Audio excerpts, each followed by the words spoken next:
Back to our channel friends, मैं आप सबका अपने चैनल स्टॉक्स फॉर लाइफ पे बहुत स्वागत करता हूँ। इंडस्ट्री फिल फैमिली डे फिल्म बस आज 2 सितंबर शनिवार का दिन है। भारतीय बाजार की बात की जाए वो तो बंद है, बट इसी बीच में दोस्तों दो स्टॉक में एब नॉर्मल डिलीवरीज हमें देखने को मिल रही है। और ऑफ कोर्स एक स्टॉक की बात की जाए उसको दोस्तों MSCI इंडेक्स में भी जगह मिलते हुए देखने को मिल रही है, और जिसमें दोस्तों अनबिलीवेबल 28 करोड़ के आसपास डिलीवरीज ले जाते हुए देखने को मिल रही है। तो पिछले कुछ समय से कैसे एक स्टॉक में ना टर्न अराउंड स्टोरी दिखाई दे रही है, और बहुत लोगों के पास ये स्टॉक होगा भी, और बहुत लोग मुझसे पूछते हैं। और दूसरे स्टॉक की बात की जाए उसने तो कैसे अभी के टाइम ना 1 साल हाई को तोड़ के लाइफ टाइम जो हाई है ना उसके करीब जाना शुरू कर दिया है। तो ऑफकोर्स कैसे हाई डिलीवरीज रिपोर्ट पढ़ने से ना हमें ये अंदाज़ा हो जाता है कि कौन से प्राइस में बड़ा माल उठाया जा रहा है।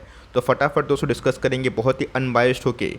मैं एकदम चीज़ करूँगा crystal clear. Channel first time होंगे सब्सक्राइब कर सकते हैं इस तरह क्वालिटी कंटेंट को सबसे पहले एक्सेस करने के लिए। Now without dealing any for time let's begin. BSE की बात की जाए धमाका डिलीवरी हमें देखने को मिल रही है, देख के आप सही में चौंकने वाले हैं। जहाँ पे गैस 28 करोड़ 60 लाख 64,348 मतलब 28 करोड़ माफ़ करिएगा 60 लाख 64,384 शेयर्स ट्रेड हुए हैं।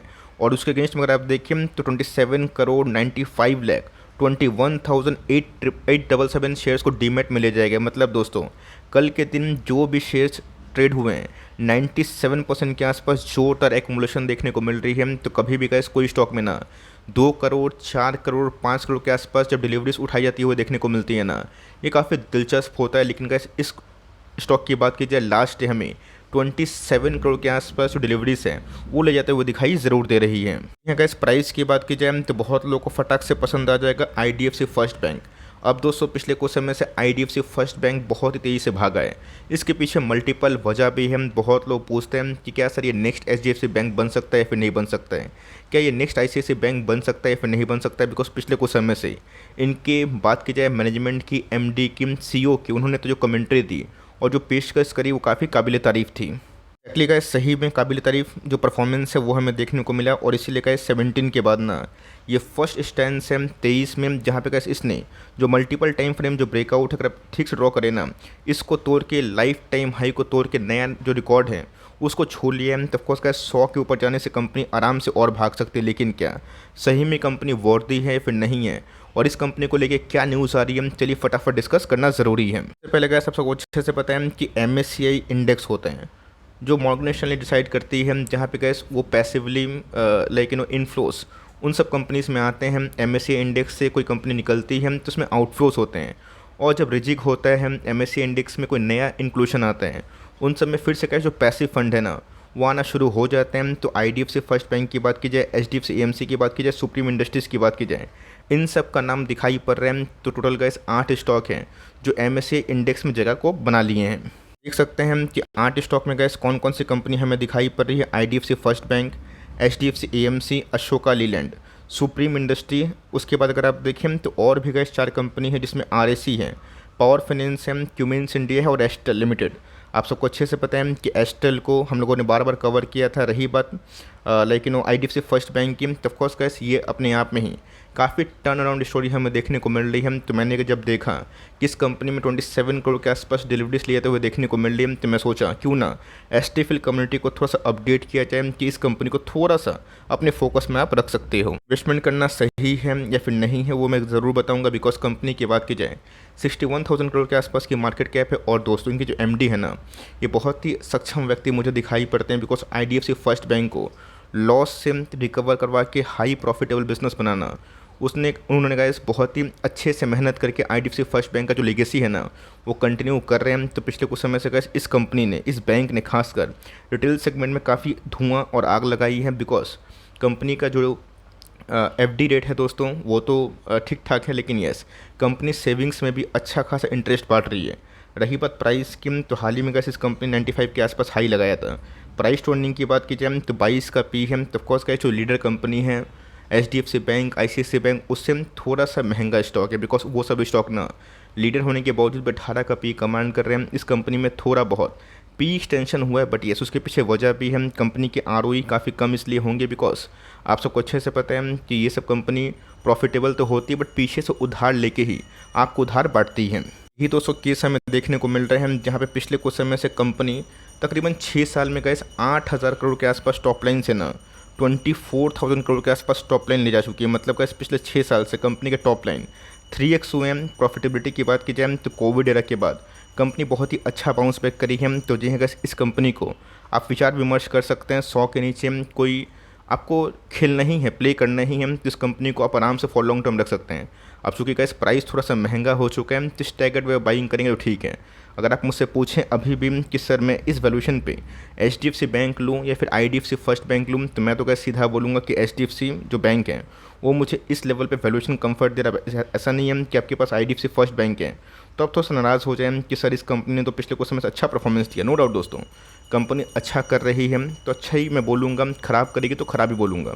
तो HDFC बैंक का जो प्राइस ट्रेंडिंग 18 के आसपास है, ये 22 के आसपास है। बट येस, कंपनी का जो मोमेंटम है, जो फॉरवर्ड पी है, फॉरवर्ड EPS है, अगर आप उससे कैलकुलेट करें 100 के नीचे कैसे, अगर आप उसको कम से कम 5 साल 10 साल होल्ड करना चाहें तो आप एक प्ले कर सकते हैं। और लिए हैं तो मेरे हिसाब से कैसे आपको लॉन्ग टर्म ज़रूर इस कंपनी में प्ले करना चाहिए, बिकॉज कंपनी पिछले कुछ समय से अच्छा खासा टर्न अराउंड स्टोरी पेश कर रही है।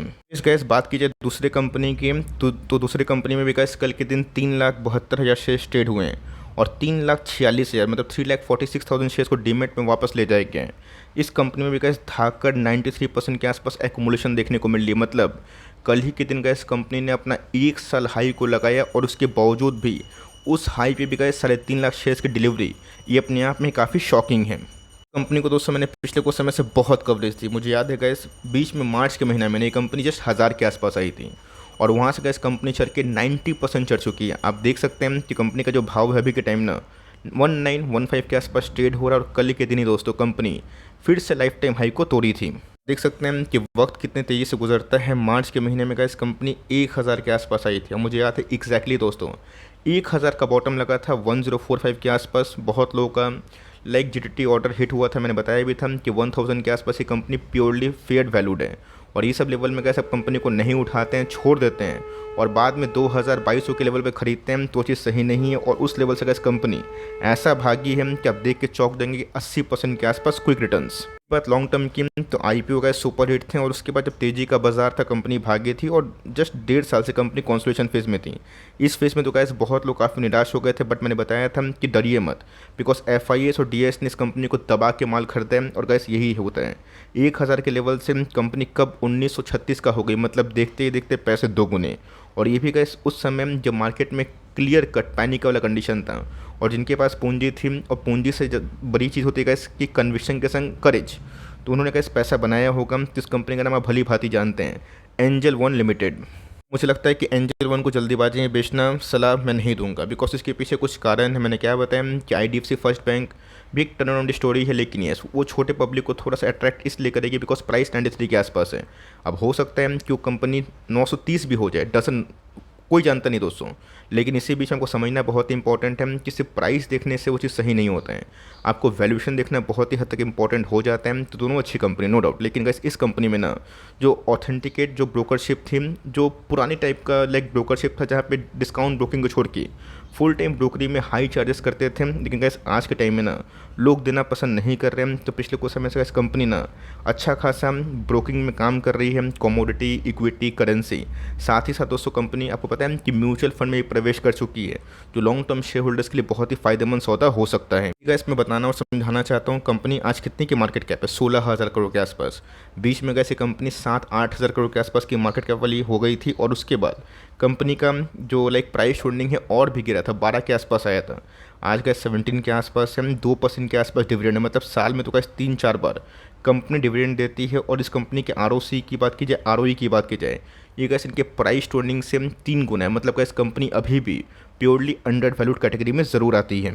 ये कैसे मैं मार्जिन्स के बारे में बार बार बताता हूँ कि ये सब डिपॉजिटरी वाली कंपनी, एक्सचेंजेस वाली कंपनी, ब्रोकर वाली कंपनी ना जितना टॉप लाइन करती है बॉटम लाइन उतने ही अच्छे होते हैं। बिकॉज इन सब का ऑपरेटिंग मार्जिन कितना होता है, 40%, 47%। आप देख सकते हैं कि हिंदुस्तान फूड्स की बात की जाए, कॉन्ट्रैक्ट मैन्युफैक्चरिंग वाली कंपनी, चूँकि गैस हाई ग्रोथ वाली कंपनी है, बट क्या होता है मार्जिन्स 4%, 5% होते हैं। डिक्सन टेक की बात की जाए 3200 करोड़ के आसपास लाइक सेल्स करते हैं, बट मुनाफा कितना होता है 60 से 70 करोड़, बिकॉज मार्जिन ही 5% के आसपास है।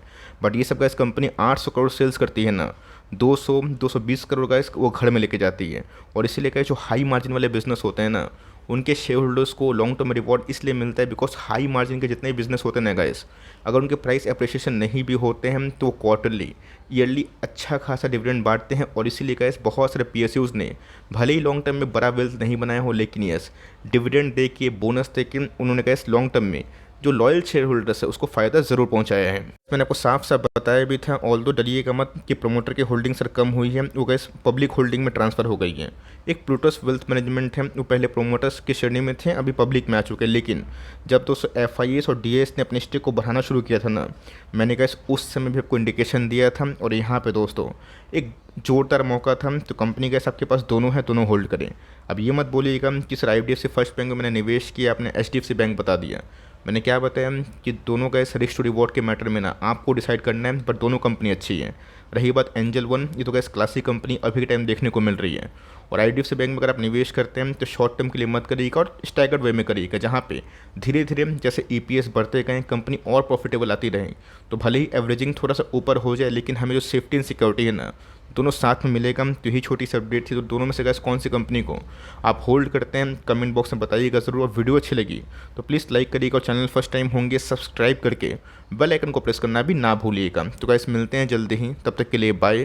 Thanks for listening friends, God bless you all.